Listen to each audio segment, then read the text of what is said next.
Hey folks, I'm David Thomas Tao. I'm a spirits contributor and reviewer with VinePair, and today I'm talking about one of the hottest bourbons on the market. That is Russell's Reserve 13. Now, this bourbon out of Wild Turkey in Lawrenceburg, Kentucky, they've been releasing it since 2021, and it has garnered a lot of fans. Before I get into that, make sure you subscribe to VinePair on YouTube, which you're watching right now. And if you want the full review of this whiskey, my full review of this whiskey, where I go into a lot of detail, check out the link in the description below. Now, this is the latest expression in the Russell's Reserve line, and it's the oldest expression in the Russell's Reserve line. That line was started by Wild Turkey to honor second-generation master distiller Eddie Russell. You might have seen Russell's Reserve 10. You might have seen the single Rickhouse expression, which is actually more expensive than this expression. You might have seen the 6-year rye Russell's Reserve. It's really to celebrate Eddie's contributions and to capture a lot of the flavor profiles he likes from Wild Turkey's distillate and aged stock. Russell's Reserve 13 first dropped in 2021.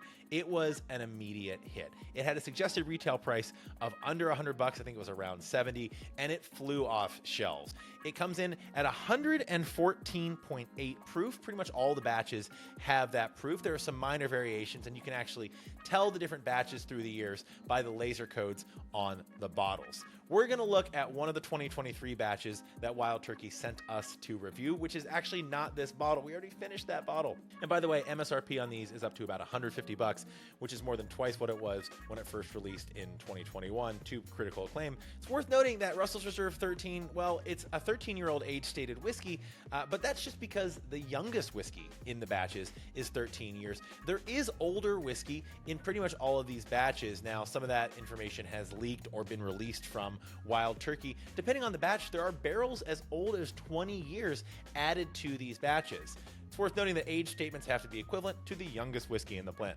So, for example, you could blend a 4-year-old bourbon whiskey with a 20-year-old bourbon whiskey, and if you want to put an age statement on the label, it has to be 4 years. Again, the youngest whiskey. We know the age of barrels put into these batches has been as high as 20, and in pretty much every batch of this, we can assume that there is going to be whiskey significantly older than 13 years. But 13 years, well, that's the youngest whiskey in these batches. Even batch to batch, while there is variation, they're all pretty darn good.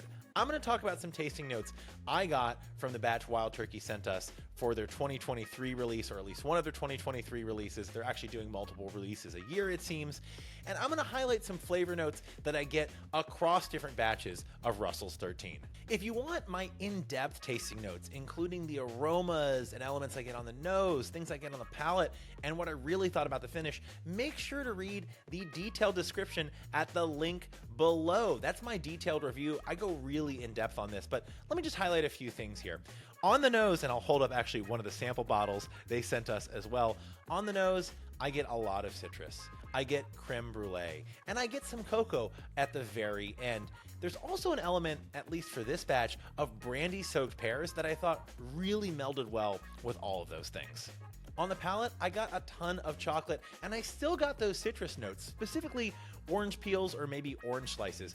Sipping this, it was actually reminiscent for me of a chocolate orange, one of my favorite candies as a kid.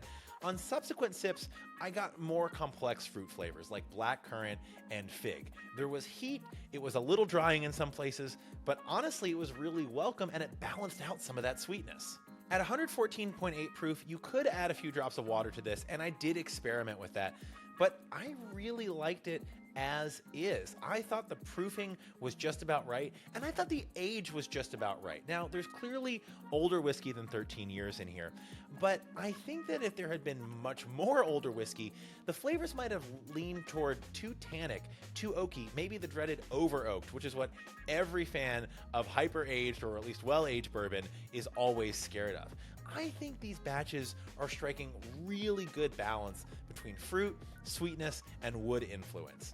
Overall, this is a big winner and one of the highest reviewed bourbons that I've tried in 2023, at least in my opinion. And remember, taste is subjective. What I taste, what I enjoy, it's probably going to be different than what you taste and what you enjoy. So I want to know, have you tried Russell's 13? Any release of Russell's Reserve 13? What do you think about it? Is it overhyped, or is it just a really great whiskey? Let me know in the comments below. I look forward to hearing from you. Until then, I'm David Thomas Tao for VinePair. Thanks for tuning in.